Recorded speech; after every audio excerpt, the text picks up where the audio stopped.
When I was 8 years old, I remember going to a friend's house to hang out and play the game with him. And when I came over, he was playing a certain game. I was just there watching him play, and it had me reeled in. I was there for a couple hours, and he was stuck on a certain part of the beginning of the game, and we didn't know how to get out.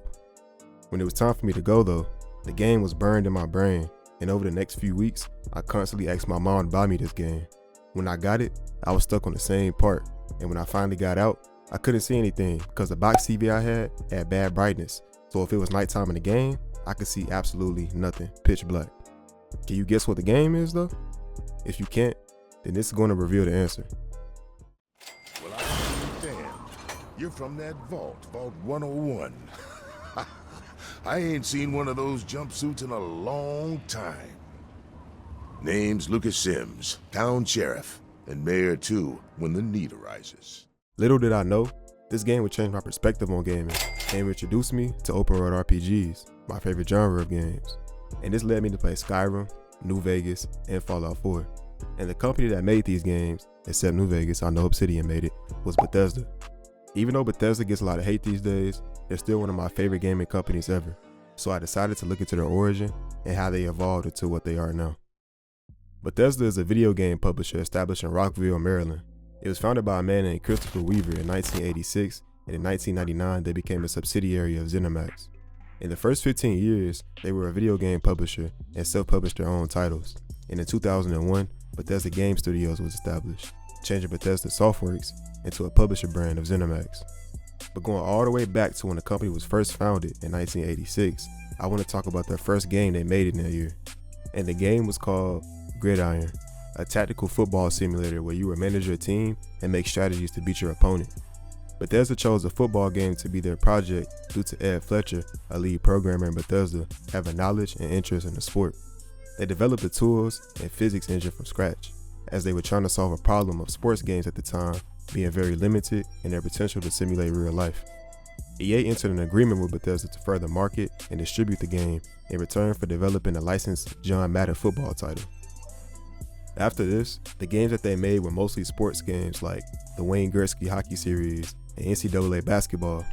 They also published games like Wolfenstein 3D and Doom. But I wanted to skip to 1994 when they made the first game in their most popular series, and that game was Elder Scrolls Arena. Arena is an open world RPG made for the MS-DOS, also known as the Microsoft Disk Operating System. It's basically like Windows, but it's very old. The game takes place on the entire continent of Tamriel, having wilderness, towns, and dungeons, which are procedurally generated, meaning it creates the content on its own when you move around the world.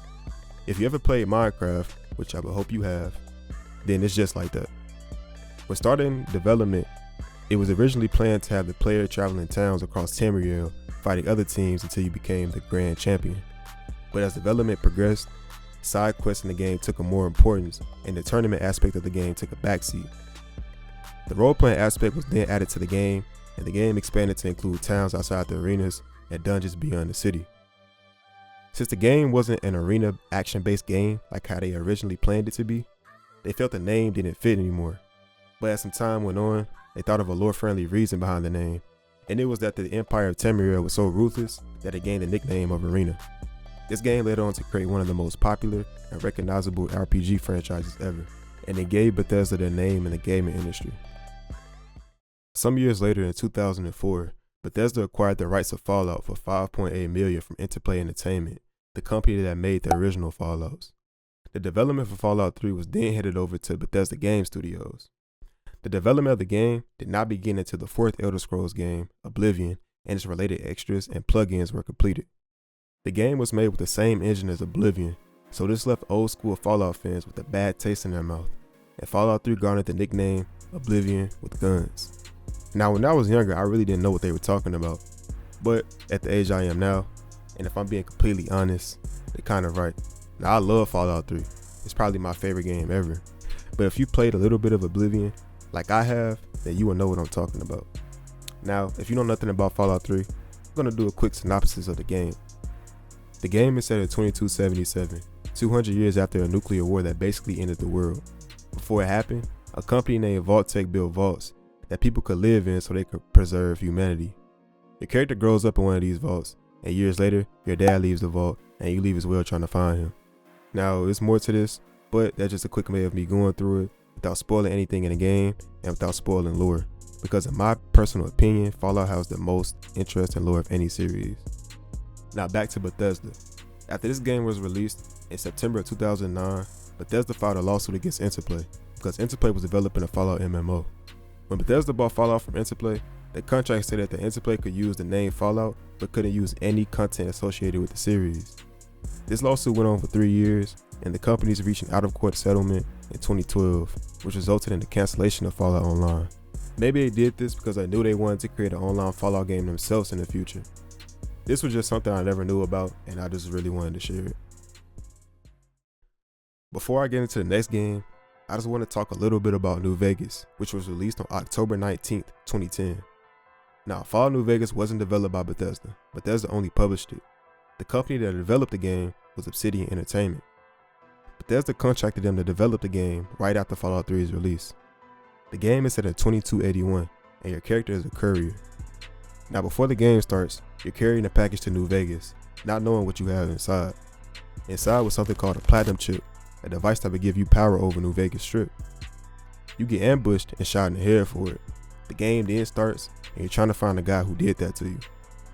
Fallout New Vegas was a success. It had positive reviews and praise directed towards its writing, side quests, and improved gameplay for Fallout 3. People regard it as one of the best games in the Fallout series, as well as one of the best RPGs ever. Now, the most messed up thing about New Vegas was that Bethesda agreed to give Obsidian royalties for making Fallout New Vegas if they got the Metacritic score of 85 or above. New Vegas ended up getting a score of 84, so they never got the royalties. That's pretty crazy. Now, a reason Fallout New Vegas was made by Obsidian was because Bethesda was making the 5th game of the Elder Scrolls series, Skyrim. Skyrim came out on November 11th, 2011, a very cool day to put out anything, especially a game. Skyrim is set 200 years after Oblivion, and it takes place in Skyrim, the northernmost province of Tamriel. The game focuses on the main character of the game, Dragonborn, and their quest to defeat the world-eating dragon, Alduin. Skyrim was developed using a creation engine, which was specifically built for the game. The team working on the game wanted a more unique and diverse open world than Oblivion. As a way of creating diversity, the team divided the world into 9 sectors, known as holes, and they attempted to make each hole very different from the other, by landscape, weather, waterways, etc. The team also sought out to make each of the game's 10 races feel unique. My boy Todd Howard said that the player's choice of race at the beginning of the game is a more important decision than it had been in previous games, because Skyrim's culture contains more racism, in which it does, but it's not that much, to be honest. Skyrim is a great game that I've poured hundreds, maybe thousands of hours into ever since I got it when it released. If you haven't played it, you definitely should. It's one of the best open world RPGs ever, and it has very deep lore to get into. Now, moving on to Fallout 4. Ever since I played Fallout 3 in New Vegas, I was hyped for Fallout 4. I think this is one of my first games I ever anticipated. I remember when it got revealed, and I was so happy. Like, imagine waiting years for the next game in the series you love and being a kid at the same time. It was truly blissful, and I really wish I could relive that time. Now, Fallout 4 got released on November 10th, 2015. The main story takes place in the year 2287, 10 years after the events of Fallout 3. Your character, the sole survivor, actually lived in the pre-war times and had a family, a wife and a child, or vice versa if you choose your character to be a woman, like I always do.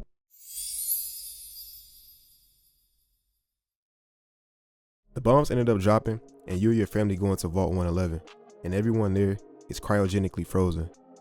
You wake up after a little while, and you see someone take your child from your spouse's arms, and then they kill your spouse.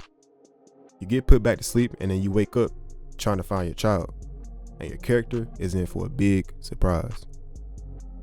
Fallout 4 was given positive feedback from critics, from its world building to the amount of content it had in it. Original plans for the game were made in 2009, but Todd Howard was said to have wanted to explore the world of Fallout before the bombs fell, leading to a small team of Bethesda making it a project on the game that same year, after all the DLC was finished for Fallout 3. The game didn't get Bethesda's full attention until Skyrim and all of its content were done, and that wasn't until 2013. So from 2013 until its release date, Bethesda fully focused on Fallout 4. One thing about this game was that your character was fully voice acted, in which it got a lot of negative feedback for, because this was the first time Bethesda had done that in any of its RPG games, if I'm not mistaken. Even I kinda didn't like it, but it's not anywhere close enough to me to totally dislike the game. The settlement mechanic is pretty fun if you're into building towns and managing the people in it, and the combat is great too if you like first person shooters, or you just like being a stealthy sniper or a melee person. Fallout 4 was a pretty good game in my opinion, and right now me talking about it makes me want to go back and give it another playthrough sometime in the future, because I haven't played it in some years. After Fallout 4, Bethesda released Fallout 76, an online Fallout game, on October 23rd, 2018, which is pretty cool in my opinion, but I really don't like MMOs, which 76 is kind of like that, but at the same time it kind of isn't. These type of games don't really get that much play out of me for some reason. They just really aren't my thing. Going back a little bit though, Ty Howard announced Elder Scrolls 6 at E3 2018. I remember seeing this and being hyped for it, but with that announcement being 6 years ago, the hype has died a little, because that was the first and the last time we heard about the game since. But I get it though, Starfield was their main focus, but since Starfield has been released already, Elder Scrolls 6 should already be, or very soon to be, their main focus. So here's hoping we hear about the game soon. In my opinion, I think the game will release in 2026 or maybe 2027. And if that's the case, I'll be 25 to 26 in those years. And the last time an Elder Scrolls game came out, I was 10. If you don't count Elder Scrolls Online. But yeah, a mainline Elder Scrolls game, I was 10. So that's crazy to think about. Talking about that though, has brought me to the latest release, which was Starfield. Starfield was released on September 6, 2023. Your character joins a group of space explorers who have to go to many places inside the galaxy to find artifacts. Now I own this game, but I haven't played much of it, so I can't really give an in-depth synopsis of the game, but for what I played so far, it's like any other Bethesda RPG game. Now that might sound bad, but trust me, it's not, especially coming from me, because I love their games. It just gives me a Bethesda vibe. If you played their games a lot, then you know what I'm talking about.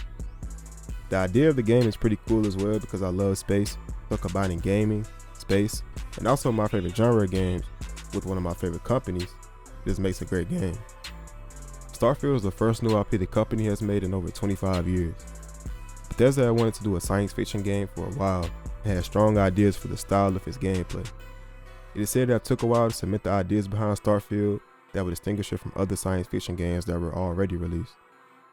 It was said by Ty Howard that the game had been in active development since 2015, and by mid-2018, it was in a playable, demo-like state. The game was received well by critics, from its dynamic side quests to interesting characters, but on Steam right now, it has mixed reviews. In the future, I want to hopefully play it and have a very in-depth review of the game, so here's to it. Like I said earlier, Bethesda is one of my favorite, if not my favorite gaming company of all time, mainly because of Fallout 3, but I also love the other games. These games shaped my childhood, so it's cool doing a video, looking into and talking about the history of the company and the games that they made and that they're making as we speak. So, if you enjoyed this video, please give it a like and do me a favor and subscribe if you like the content, because it's a lot more on the way. With that being said, I'll catch you in the next video, and always be smooth, man.